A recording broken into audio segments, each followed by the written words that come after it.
Está no ar, abre aspas, o primeiro jornal multidigital do eixo SP-Rio. Abre aspas. Apoio. FIA. A FIA faz diferença. Sicredi. Gente que coopera, cresce.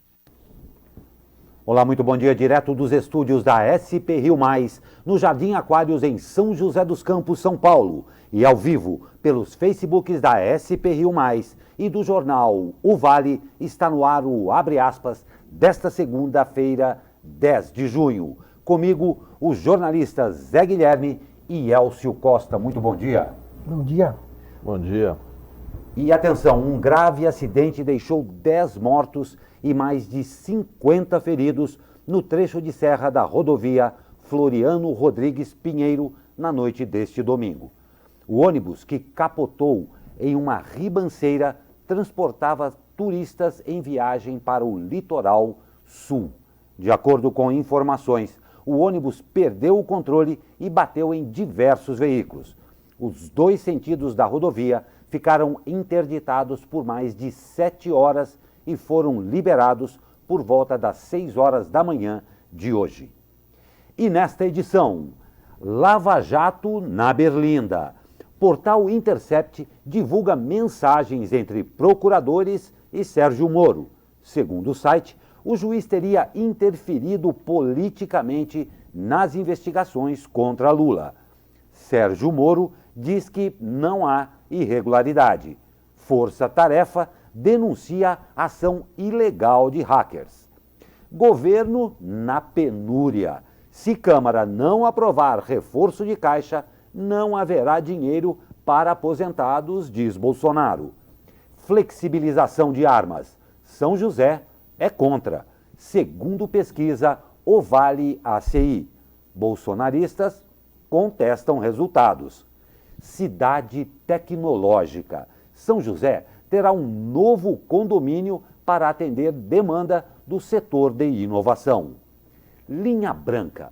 Vale pode ganhar uma siderúrgica com investimentos de 1,5 bilhão de reais. E mais, o emocionante resgate de uma baleia em São Sebastião. E as atrações do Festivale com Anitta. Além, claro, do resultado do esporte. É logo mais após o comercial. Fique com a gente.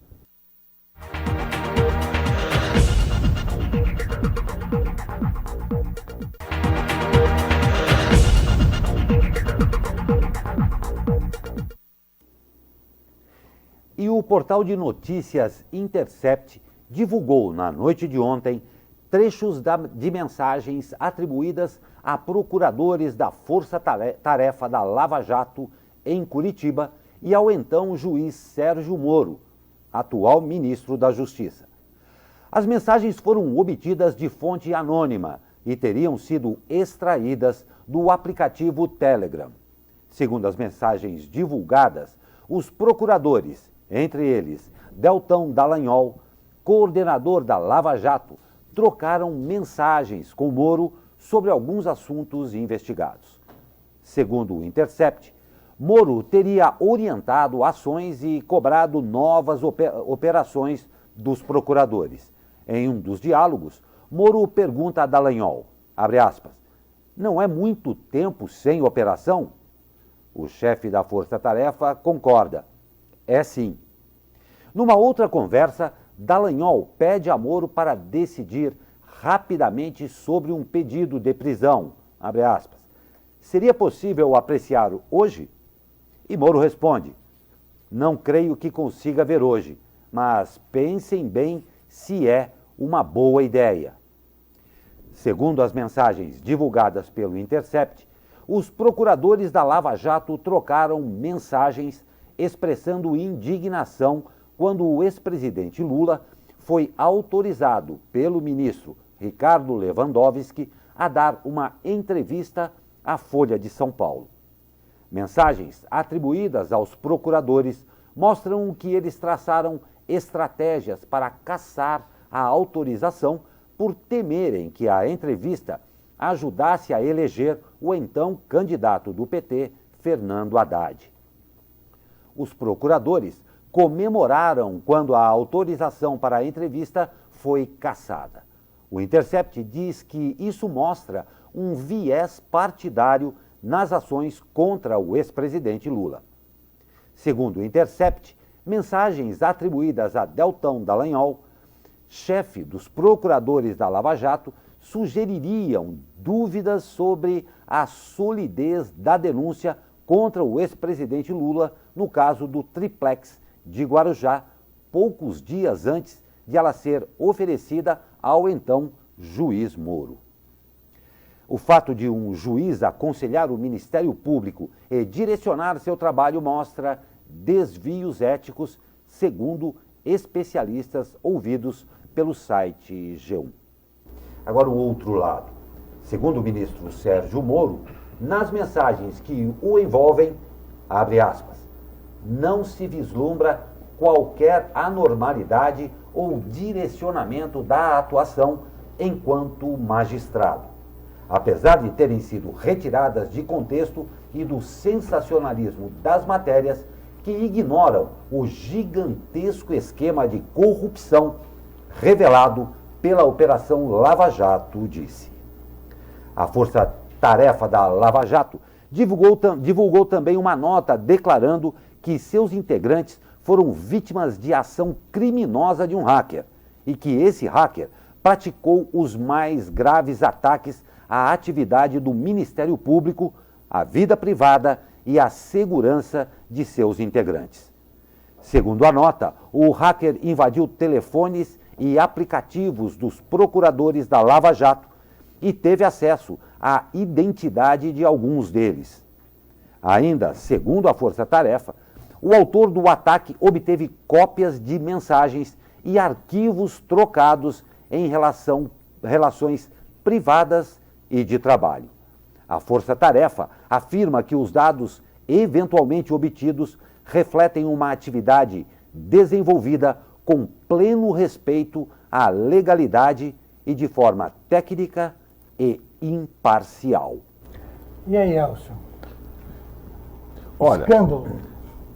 A imprensa internacional, a gente estava vendo agora há pouco, o caso já vem sendo tratado como Brasil Gate, né, como um vazamento de informações importantes que mudam um pouco essa imagem que se tem da Lava Jato. Acho que a gente tem que entender, no meu modo de pensar, que a Lava Jato ela é uma grande operação que desnudou como é que funciona o esquema de corrupção, ou funcionava o esquema de corrupção durante muito tempo no governo brasileiro, envolvendo empresas, partidos políticos, e ela é importante dentro desse contexto.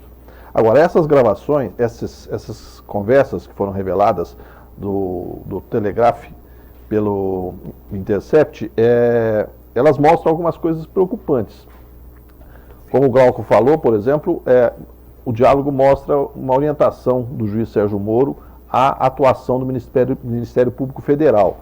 O juiz, num processo, ele deve ser imparcial, né? É o que determina, pelo menos, a lógica republicana. Ele não pode...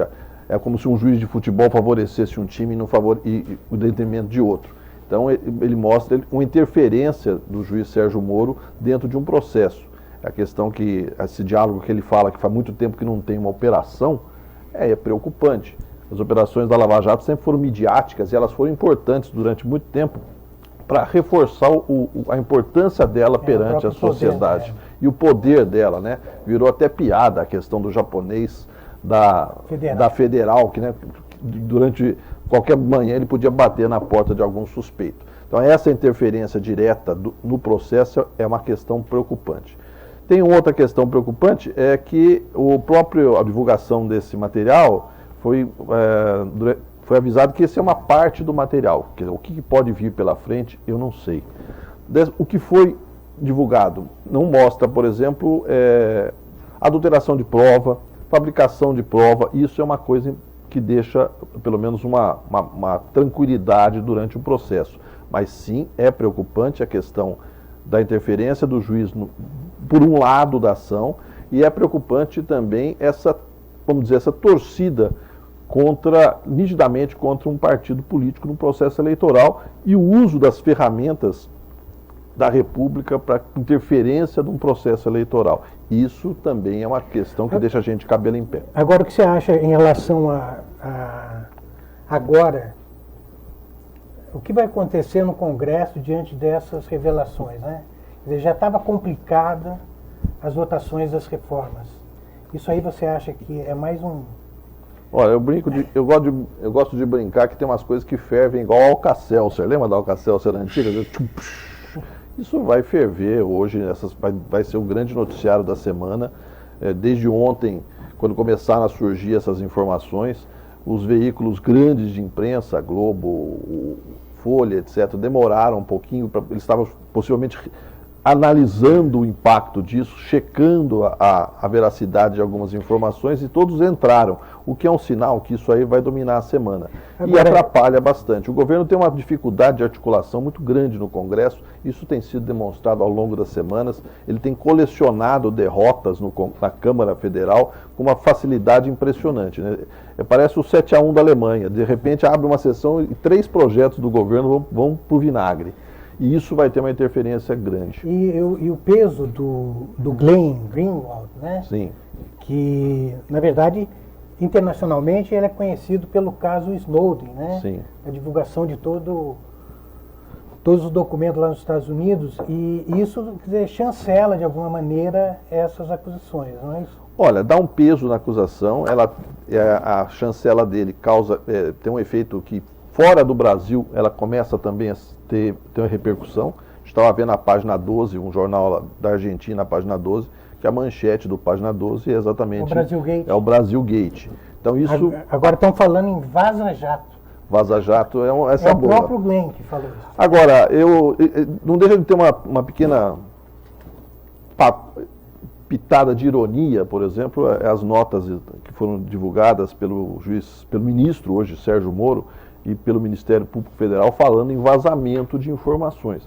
Durante muito tempo, a própria Operação Lava Jato usou o vazamento seletivo de informações. Isso não estou falando contra a operação, é notório o vazamento seletivo de informações para angariar simpatias, para impedir manobras do governo daquela época, Dilma Rousseff. Então, hoje, o vazamento de informações, ele virou um problema estratégico, mas antes era uma arma, né?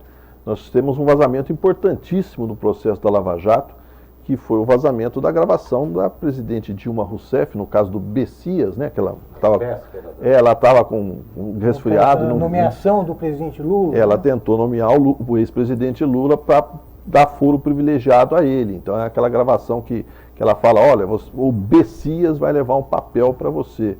E essa gravação, ela foi obtida por um grampo expirado, né? O grampo já tinha expirado. Quando existe um grampo legal, ele tem um período de cobertura. Vai ser da tal hora, do tal dia, até a hora do outro dia. A gravação que foi feita nessa especificamente era de um grampo expirado, 2 horas depois da validade legal do grampo.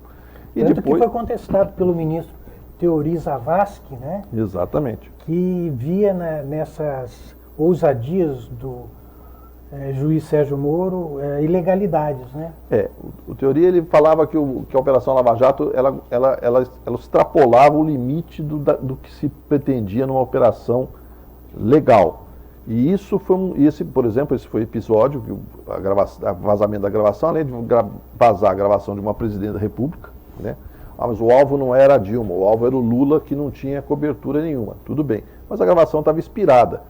E foi rapidamente divulgada para os veículos de imprensa. Você viu isso no Jornal Nacional, no Jornal da Band, no jornal, todos os noticiários de televisão, de internet daquele dia, mostraram essa gravação, que é um vazamento, né? Não, mas eu não vazei, eu simplesmente tirei o sigilo daquela parte do processo. Bom, vamos ser justos, vamos ser sinceros, né? Na realidade, existem formas e formas de tornar público uma questão. Que a regra valha para todos. É aquele negócio de perguntar, pode isso, Arnaldo? Pode isso, Arnaldo. Pode isso, Arnaldo. Se pode para um time, pode para o outro. Não tem dúvida. E a respeito do que nós estamos falando aqui, em primeiro lugar, claro, eu dou bom dia a você que nos acompanha aqui ao vivo, ao Thunder Delu, ao Carlos Santos e ao Josef Santos, a todos vocês, muito bom dia. E uma observação aqui, o Thunder Delu observa aqui que Morogate é apenas o começo. Pode ser. E o Carlos Santos diz aqui, eu apoio a Lava Jato, está aqui lido o seu detalhe, lembrando que a sua participação, estamos ao vivo e a sua participação é muito importante para a gente. É representativo isso, né? Eu acho que é interessante. A Lava Jato, ela foi e ainda é uma operação importantíssima na história do Brasil. Ela desnudou um esquema de corrupção infiltrado na República há muito tempo, e que envolve vários partidos políticos e que foi, vamos dizer, institucionalizado, ou pelo menos colocar ordem na casa nos governos do PT. Ela é importante. O fato de ela ser importante não lhe dá carta branca para agir ao arrepio das normas da República, né? Então, o que se vê, pelo menos o que se viu nessa troca de diálogos, de mensagens em chats privados, é que alguma coisa saiu fora da regra, né? Exatamente o que nós apontamos e você colocou. O juiz orientando como é que o Ministério Público caminha o processo para ter mais efeito, inclusive cobrando ações de repercussão na mídia. Então, isso aí parece um ponto fora da curva, não é? Isso não inviabiliza toda o que a Operação Lava Jato fez, o que ela representou para o Brasil. Representou bastante, mas coloca em xeque algumas estratégias de ação. E olha, por que não discutir isso, né? Nós vivemos numa democracia e a República tem normas que a gente deve segui-las. Não tem a menor dúvida. Então, a gente reclama tanto, mas vale gol de mão, né? No caso, parece ter havido um gol de mão. Aquele gol do Maradona... Olha, aquele gol do Maradona aí faz parte da história do futebol, e aquele ele já falou que foi a mão de Deus. Foi a mão de Deus. De repente, esse caso aí pode ser uma mão menos divina. É que fica mais fácil a gente imaginar a coisa quando é a favor do nosso time, né? Quando não é tão a favor, a coisa fica um pouco mais nebulosa. Mas imagina, por exemplo, se um juiz de futebol e chega lá e fala assim, olha, chega pro centroavante lá, cai na área que eu dou pênalti. Que eu garanto. Exatamente. Não é por aí, né? Não é por aí. E, finalmente, devemos ter o relatório sobre a Previdência. O relator da reforma, deputado Samuel Moreira, do PSDB paulista, disse ontem que deve apresentar relatório sobre a proposta à comissão que analisa o tema na próxima quinta-feira. Segundo o tucano, a ideia é criar mais uma regra de transição para o trabalhador ter direito à aposentadoria. Moreira fez a afirmação após uma reunião com o presidente da Câmara, Rodrigo Maia, e líderes partidários em Brasília. A reforma encaminhada pelo governo prevê 3 regras de transição para se ter direito à aposentadoria pelo INSS, sistema que atende os trabalhadores do setor privado. Pelo texto, o segurado poderá escolher a transição mais vantajosa.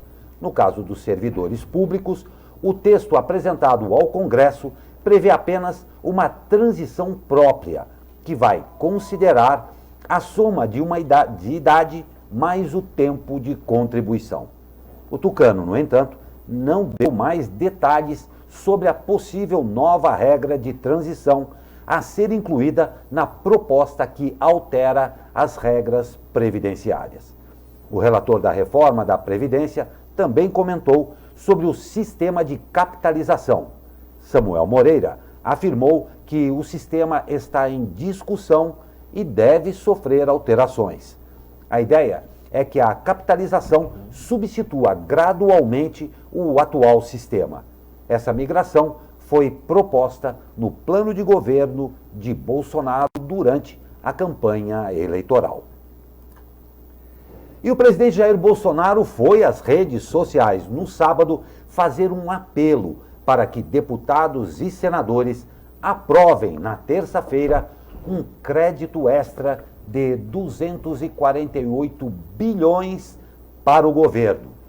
O PLN de número 4 deveria ter sido votado na semana passada, mas ainda não foi aprovado nem mesmo na Comissão Mista de Orçamento.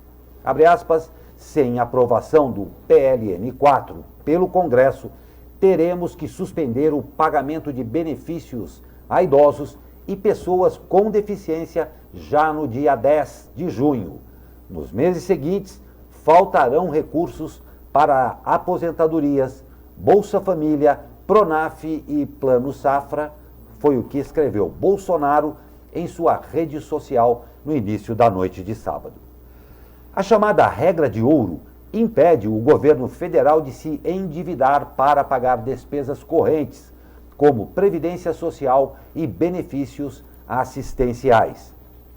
A partir de 20 de junho, faltará dinheiro, segundo o Ministério da Cidadania, para pagar aos 2 milhões de idosos pobres do BPC, deficientes pobres que somam outros 2,5 milhões de beneficiados pelo programa seriam afetados a partir de julho.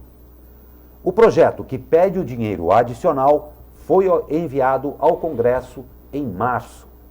Do total solicitado para 2019, são 201,7 bilhões para aposentadorias e pensões, além de 30 bilhões para o BPC. Há ainda recursos para o Bolsa Família e outros subsídios. E você vê, o Congresso vai estar fervilhando, como você disse, como o Alka-Seltzer, e agora tem que votar essas medidas importantes, né, para... O presidente botou a faca no pescoço dos deputados, né, com essa questão de faltar dinheiro. Tem o caráter de chantagem também, é lógico, né, tem que fazer. É um impacto grande, porque quando você mexe no bolso de aposentados em programas sociais, você tem se você vai afetar uma população que é muito mais vulnerável, né, do que o empresário, do que o trabalhador comum, né? Você vai mexer em gente que depende especificamente daquele dinheiro. O aposentado, grande parte do aposentado brasileiro recebe muito pouco da aposentadoria. Então ele botou a faca no pescoço do Congresso. Agora, toda vez que o presidente tem entrado em confronto com a Câmara, com os deputados, o governo tem saído chamuscado. Né? Já falei no começo, né, as votações sistemáticas que o governo tem perdido ao longo do tempo. Eu acho que um presidente que tem um histórico de parlamentar, ele tem 28 anos de deputado federal, né, uma vida como deputado federal, estranha essa não habilidade dele de tratar com a questão. Ele fala que é a nova política contra a velha política. Eu acho que a questão ali é uma questão de espaços de serem respeitados. Hoje no Brasil existe uma interferência muito grande de poderes, né? Você tem o executivo legislando, o judiciário legislando, o legislativo às vezes quer fazer papel de executivo. Então acho que é uma questão de espaços de poder. E por conta disso daí, tudo que você falou aí, provavelmente pelo Alka-Seltzer também, olha só o que a gente vai tem. ferver. A crise interna no PSL. Os aliados do presidente Jair Bolsonaro deram início a uma articulação para tirar o deputado Luciano Bivar do comando do PSL. Na manhã de sábado, o senador Flávio Bolsonaro participou de uma reunião no Palácio da Alvorada com o presidente para discutir a situação do dirigente. Também estiveram no encontro os advogados Karina Cufa, que comanda a área jurídica do PSL, e Antônio Rueda, vice-presidente da sigla. O movimento de afastamento de Bivar ganhou força depois de o jornal Folha de São Paulo ter mostrado que o dirigente da legenda apresentou à Câmara e ao TSE notas fiscais de empresas que negociam a venda desse tipo de documento. A avaliação é que a situação do deputado afeta negativamente a imagem de Bolsonaro, que já sofre o desgaste de outras acusações envolvendo o partido, como a de candidaturas de laranjas. Há a preocupação, no entanto, que a eventual saída de Bivar crie traumas com a bancada do partido no Congresso, já que não há unidade interna no repúdio à conduta de Bivar. Então, é uma complicação terrível, não é? Você falava da relação, nós falamos da relação da Câmara com o presidente. O governo tem sofrido uma série de reveses que, boa parte, inclusive, provocado por ele, né? Logo no começo, né? A questão do envolvimento dos filhos, a crise do Ministério da Educação, toda uma questão de o Queiroz, a importância dele em todo aquele esquema específico. Então isso enfraqueceu a imagem do governo, deu uma dilapidada na imagem pública do governo, com uma velocidade muito grande, né? As pesquisas mostram isso, o que não é bom, é ruim, né? O Brasil, não podemos esquecer que o Brasil vive uma crise complicada, com quase 14 milhões de desempregados, subemprego em alta. Então, todo brasileiro de bom senso torce para que o governo, pelo menos na área da economia, dê certo e o Brasil deslanche, porque do jeito que está, o Brasil, a previsão do PIB é ínfima, existia uma previsão de mais de 2%, agora se atingiu 1%. Acabou de sair aqui que a previsão foi para 1%. Para 1%. É a 15ª queda semanal pelo relatório Focus. Então, e o mercado diz que esse 1% é otimista, é uma visão otimista, né? Então a gente vai tropeçar novamente na largada. Houve, eu acho, um erro de avaliação do governo, quando ele ancorou ele apostou que a reforma da Previdência era o principal passo para destravar a economia, sem adotar outras medidas. Agora ele está tentando correr atrás, e o Paulo Guedes tem falado sobre isso, de adotar outras formas para que a economia destrave, porque a reforma está empacada. Então eu acho que essa relação com o governo, com o Congresso, ela está muito difícil, muito complicada, porque o governo perdeu força. Quando o governo perde força, é como se você entra numa luta de boxe, seu adversário recua, o seu time vai para o ataque, né? Com exceção do Corinthians, que meu Corinthians sempre joga recuado, né? Então não tem problema, só joga no contra-ataque. Mas quando o adversário recua, quando você vai para o ataque. Então é óbvio que o Congresso, que é uma máquina extremamente azeitada, eu não estou falando que é uma máquina azeitada para o bem nem para o mal, mas ela tem um funcionamento próprio e são políticos experientes. Você não pode dizer que os nossos deputados são inexperientes, nossos senadores são inexperientes, conhecem a máquina como estão. Eles, como poucas pessoas, eles realmente começam a pressionar o governo a cobrar fatias de benefícios do governo. O governo já cedeu em algumas coisas, liberando emendas, então isso é uma amostra que eles cedeu a mão, o cara quer o braço. Então vai ser uma relação complicada. Acho que o Bolsonaro colocou a faca, volto a falar, colocou a faca no pescoço do Congresso com essa afirmação sobre o dinheiro dos aposentados e dos programas sociais. Agora, espero que a resposta do Congresso não seja mais radical ainda, prejudicando uma fatia importante da população. Não tem dúvida, e mudando um pouco de assunto aqui, olha só, nesta semana o Ministério da Educação destinará cerca de R$900 mil à Universidade Federal do Rio de Janeiro para custear o projeto executivo da fachada e do telhado do Museu Nacional do Rio de Janeiro, que é administrado pela instituição. O acervo pegou fogo em setembro do ano passado. Segundo a assessoria de imprensa do MEC, a medida foi possível após uma realocação de recursos da pasta. O recurso, liberado em uma única parcela, será voltado apenas para o projeto executivo e não para as obras em si. É nessa etapa que a UFERJ, por meio do museu, faz o detalhamento do plano arquitetônico e de engenharia do cronograma e do orçamento da obra. Com os mais de 900 mil que serão entregues nesta semana, o MEC contabiliza o repasse de mais de 11 milhões diretamente para a UFERJ para as ações emergenciais no Museu Nacional desde o ano passado.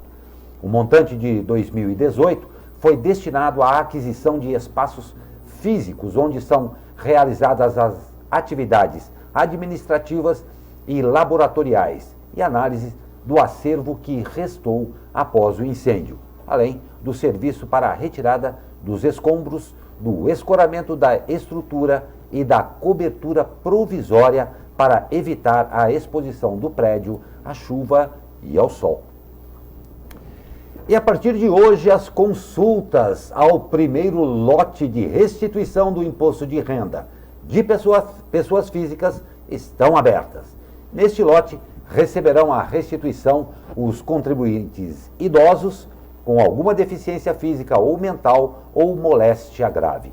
A Receita Federal informou que é possível checar se a declaração foi processada ou caiu na malha fina. caso esteja na fila de pagamento. As informações prestadas estão coerentes com o banco de dados da Receita. Todo mundo ansioso aí com este dia aí. Você que entregou cedo, né? Eu sabia que ele ia fazer a gracinha por causa do idoso, né? Eu como sempre entrego logo na primeira semana para já ficar. Digo, mas quem sabe aí, hein? Quem sabe eu estou aí nesse primeiro lote de restituição, não creio muito não. Bate na madeira, vamos Bate ver. na madeira, mas vamos aí. Nós vamos para um rápido intervalo e voltamos com mais notícias. Fique com a gente, até já.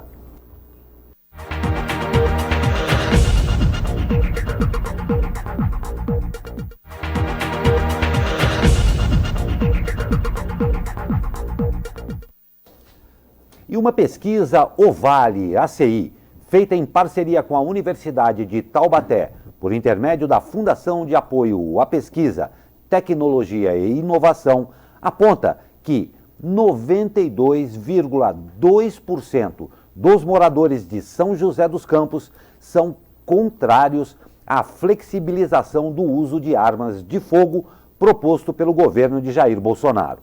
A pesquisa também questionou os moradores se, caso tivessem condições financeiras e fizessem os testes necessários, teriam uma arma de fogo. A maioria, 74,4%, respondeu que não. A margem de erro da pesquisa é de 4,76 pontos percentuais para mais ou para menos. Responsável pelo PSL no Vale do Paraíba, Anderson Senna contestou os resultados e disse que não reflete a opinião da maioria, já que grande parte dos brasileiros votou em um candidato que tinha como uma de suas principais promessas de campanha a facilitação do acesso a armas de fogo. Senna ainda afirmou que a metodologia de muitas pesquisas se provaram tendenciosas nos últimos anos. Elcio, como é que essa pesquisa gerou mais polêmica que a pesquisa feita sobre popularidade de candidatos, né? Você mexe com uma coisa diretamente, que é o fla-flu político, ou fla-flu mental e ideológico que se trava hoje no Brasil, né? Exato. Nós ainda vivemos, infelizmente, no nós contra eles, o que é uma coisa que eu acho que é lamentável, né? Aquele nós contra eles inventado pelo Lula foi reciclado agora nesse fla-flu ideológico. A pesquisa da Associação Comercial, que foi feita em parceria com o Vale e a Universidade de Taubaté, ela reflete um universo do levantamento. Esse levantamento foi feito entre clientes do comércio em lugares de polos comerciais da cidade, no calçadão da Rua 7, na Rua 15, naquela região da Praça Afonso Pena e nos shoppings. Então, muita gente falou assim, mas garanto que se for feito lá no fundão da Zona Sul é diferente. A pesquisa não ouviu, a pesquisa ouviu o universo do comércio da cidade, dos consumidores do comércio da cidade. O fato de boa parte ter votado no presidente Jair Bolsonaro, e realmente ele foi eleito com a maioria, você vai depurando também o voto antipetista, o voto de protesto, etc. Você chega a um extrato que você vê nas pesquisas hoje, por exemplo, de aprovação do governo, mas bem abaixo daquele eleitorado. Então, essa questão de, olha, se o cara votou num cara que defendia, sei lá, pintar todos os fuscas do Brasil de verde, então todo mundo tem que aprovar isso. Não, a eleição é uma coisa, a pauta do presidente é outra. Eu não acho que a pesquisa mostra uma tendência dentro do universo do levantamento. Agora, esse caso é um caso polêmico, todas as ações do presidente dentro da sua pauta de segurança, sua pauta moral, sua pauta na educação, eles têm causado uma repercussão junto à sociedade. Essa é mais uma, né? Então eu acho que, na realidade, esse fla-flu faz parte desse ambiente extremamente politizado e acirrado que a gente vive hoje. Não tem dúvida. E o Vale e a ACI também realizaram uma pesquisa sobre o trabalho da Polícia Militar em São José dos Campos. Segundo o levantamento, 96% dos joseenses avaliaram o trabalho da PM como ótimo, muito bom ou bom. O coronel Stanelis, comandante do policiamento do interior, que abrange a região metropolitana do Vale, afirmou que a pesquisa é um reconhecimento das pessoas ao trabalho que o Estado vem fazendo para melhorar a segurança das cidades e o convívio social.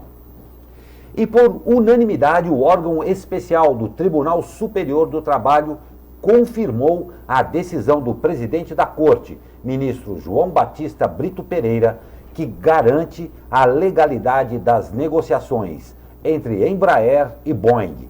O caso chegou ao TST após uma liminar do Tribunal Regional do Trabalho apontar possíveis lesões aos interesses nacionais com a fusão. E a Embraer pode produzir até 18 unidades da aeronave KC-390 por ano. O principal projeto da área de defesa da companhia tem despertado o interesse de forças aéreas. Os primeiros aviões serão entregues à Força Aérea Brasileira, que financiou o projeto da aeronave. Além da FAB, a Embraer aguarda a definição do governo português para entregar 5 unidades do KC-390 ao país. O contrato com Portugal deve ser fechado em 827 milhões de euros, cerca de 3,6 bilhões de reais. E olha que bacana para a nossa terra da tecnologia aqui. O Parque Tecnológico de São José dos Campos ganhará uma cidade tecnológica. A ideia é construir um bairro planejado para atender a demanda do setor de inovação. De acordo com a Prefeitura, o investimento será privado e pode chegar a 70 milhões de reais para criar a infraestrutura de lotes que serão comercializados. O empreendimento será lançado nesta quarta-feira em solenidade no Parque Tecnológico. E o Vale do Paraíba vai receber investimentos de 1,5 bilhão de reais e abrigar a nova fábrica da CSN, Companhia Siderúrgica Nacional, com geração de 400 empregos diretos e cerca de 1.000 indiretos. O investimento faz parte do programa do governo estadual de 11 polos de desenvolvimento econômico em São Paulo.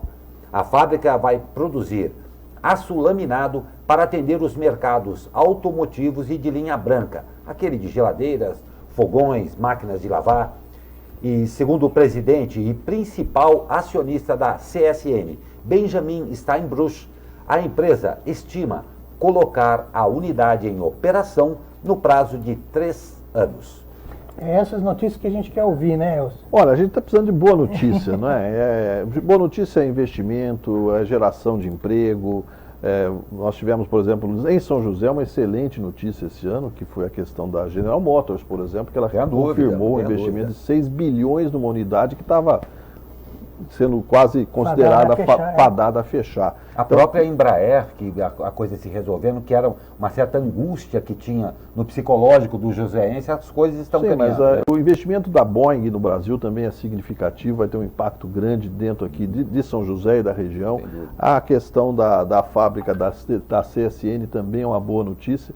E aí nós podemos analisar de duas maneiras, fazer uma leitura política. O que eu falei, o governo federal apostou muito na recuperação da economia numa ficha só, que é a ficha da reforma. Aprova a reforma que destrava, como se fosse uma questão mágica. A panaceia. O governo do estado vem tomando uma série de medidas práticas, e aí nós temos, nós temos uma questão, uma leitura política que pode ser feita, que ele tem rendido efeitos também práticos. Então, eu acho que agora o ministro Paulo Guedes tem sinalizado com algumas decisões, algumas ações que ajudam a destravar a economia antes da aprovação da reforma. Porque senão a gente fica simplesmente num samba de uma nota só, né? É muito bacana quando o João Gilberto canta, né? Mas não é toda vez que dá certo, né? Se eu for cantar, por exemplo, todo mundo foge da sala. Agora, essas notícias são importantes. Tem um alerta interessante a ser feito que acho que vale a pena a gente ter um foco. Durante a campanha eleitoral, aliás, o presidente disse isso e o João Dória, como candidato, disse isso também, que era a transformação do Vale do Paraíba, principalmente São José, que é o grande polo tecnológico do país no Vale do Silício brasileiro. Esse discurso mudou e acho que pouca gente percebeu. Na realidade, esse investimento num centro tecnológico no Vale do Silício brasileiro está mudando para a zona leste de São Paulo. A Secretaria de Desenvolvimento Econômico do Estado está mudando esse cenário, que seria um investimento potencial no Vale do Paraíba. Eles estão mudando para isso, para a questão lá do CEASA, que existe uma instalação grande na zona leste de São Paulo. Isso é uma coisa que as autoridades nossas, lideranças empresariais e políticas, devem ficar atentos, porque São José tem tecnologia, só que tecnologia precisa de investimento constante, precisa de pesquisa constante, e isso custa dinheiro. É interessante a gente conseguir ter uma articulação que consiga pelo menos atrair uma parte disso para cá, seja no parque tecnológico, ou seja em outra instalação. Perfeito. E a Prefeitura de São José dos Campos anunciou o calendário de audiências públicas para a apresentação da nova lei de zoneamento. Serão realizadas 12 audiências públicas entre os dias 29 de junho e 17 de julho, em todas as regiões da cidade, incluindo Zona Rural e Distrito de São Francisco Xavier. Os locais e horários serão disponibilizados no site da Prefeitura até 14 de junho. Rápido intervalo e nós voltamos com o tempo e algumas mais notícias para você. Fique com a gente.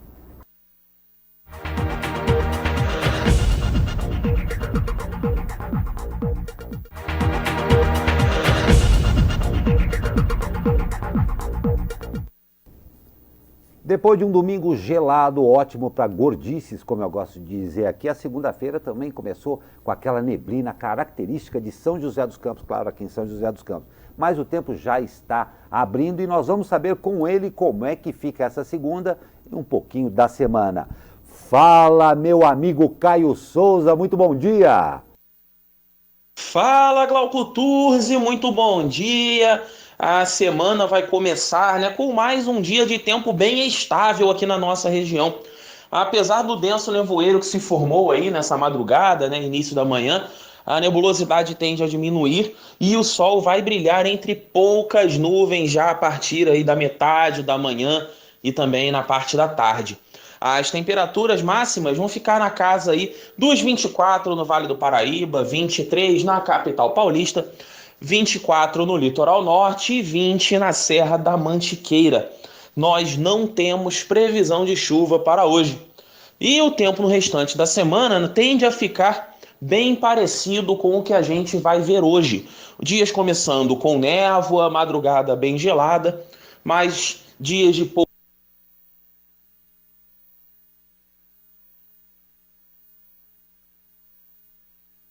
Pois é, nós tivemos uma interrupção na transmissão aqui, mas obrigado, Caio Souza, você já falou uma coisa muito boa. Não há previsões para chuva e o tempo vai continuar provavelmente lindo essa semana. Obrigado ao Caio Souza, obrigado a todo mundo aí do Tempo Vale. E olha só, uma baleia da espécie jubarte encalhou na cidade de São Sebastião durante a madrugada deste domingo. Você acompanha o vídeo aí, que foi transmitido pelo Facebook pessoal do prefeito de São Sebastião. O animal marinho foi resgatado pela Defesa Civil, uma movimentação bem grande aí na cidade, e é claro que chama a atenção de todo mundo mesmo, né? Segundo o prefeito, o animal foi salvo sem problemas e devolvido ao mar. Parabéns aí à Defesa Civil e todo mundo que, claro, acabou envolvendo bastante gente, todo mundo que participou nessa operação de resgate, que não deve ser fácil levantar uma baleia, né? Não sei como é que ela estava presa em alguma coisa. Isso, parece que era rede. Não. Acho que durante o dia a gente vai saber direitinho Exatamente. o que aconteceu. Mas positivo é que ela saiu tranquila, né? Voltou para o seu habitat. Não tem a menor dúvida, bem legal mesmo. Muito bacana mesmo. É uma boa notícia para começar a semana, né? Nem fale, ótimo. O tempo bom e a notícia aí, né? Isso. Gelado, mas o tempo bom também. Agora, infelizmente, uma nota triste aqui. Um empresário e sua filha de 9 anos foram encontrados mortos num apartamento da Vila Jaguaribe, em Campos do Jordão, na noite de sábado. O local estava com forte cheiro de gás. Entre as suspeitas, há a hipótese de que um vazamento no sistema de aquecimento do imóvel tenha causado as mortes. Conforme matéria do jornal O Globo, os corpos foram descobertos depois que um funcionário estranhou a ausência de Luiz Manuel Vasconcelos Rosa, do comércio que possui na cidade. Ele foi até o apartamento do empresário, onde sentiu um forte cheiro de gás. Os agentes do Corpo de Bombeiros, do SAMU, foram acionados, mas pai e filha, que estavam em cômodos diferentes, já estavam mortos quando as equipes chegaram ao local. A Delegacia de Campos do Jordão abriu boletim de ocorrência e classificou o episódio como morte suspeita. O ator Rafael Miguel, de 22 anos, e seus pais morreram após serem baleados por volta das 13 horas e 55 minutos de ontem. Ele interpretou o personagem Paçoca na novela Chiquititas e trabalhou no comercial que ficou famoso, em que uma criança pede brócolis à mãe. De acordo com a Secretaria de Segurança Pública, Rafael e seus pais foram conversar com o pai da namorada dele sobre o namoro. Eles foram recebidos pela jovem e pela sua mãe. E conforme matéria do G1, durante a conversa, o comerciante Paulo Cupertino Matias, de 48 anos, chegou ao local armado e atirou nas 3 vítimas que morreram no local. O autor fugiu. O caso foi registrado como homicídio consumado na 98ª Delegacia de Polícia. Na verdade, a informação é de que eles teriam ido lá anunciar que a menina estava grávida. E daí o pai matou os pais e o futuro pai do seu neto. É uma sucessão de tragédias no noticiário aí que deixa a gente bastante triste, né? O caso de Campos do Jordão, um empresário extremamente conhecido na cidade. Possivelmente tem acontecido um acidente, um vazamento de gás, uma ligação não tão bem feita, assim, que matou o pai e filho. Esse caso de São Paulo, esse caso do ator também é terrível. Uma reação dessa extremada, pelo amor de Deus, acaba gerando uma tragédia lamentável. Nem tem dúvida, mas vamos falar um pouco de festa também aqui, que é como a vida anda. O Festival de Música Vale Music Fest, que acontece em São José dos Campos em setembro, anuncia com exclusividade ao jornal O Vale um dos shows mais esperados de seus 4 dias de evento musical. Nada mais, nada menos do que Anitta, a cantora de pop brasileira mais bem sucedida da atualidade, vai abrir a festa, que acontece em 2 finais de semana, 13 e 14 e 20 e 21 de setembro. A pré-venda para os ingressos começa na próxima sexta-feira no site do evento. E olha, Elcio, você que usou bastante aí o esporte, agora nós chegamos ao esporte, e o esporte parece que foi bacana esse final de semana pra gente, hein? Pô, pelo menos pro Brasil foi, né? Nem fale, nem fale. Somando 10 gols, né, brasileiros. 10 gols, sem sofrer nenhum. Sem sofrer nenhum, fato inédito também. E vamos começar com o nosso Brasil aqui. Estreia em grande estilo. Com direito a 3 gols de Cristiane, a seleção brasileira estreou com vitória na Copa do Mundo Feminina da França, vencendo a Jamaica por 3-0. O próximo passo das brasileiras será na quinta-feira, quando enfrenta a Austrália no estádio de La Mosson, em Montpellier.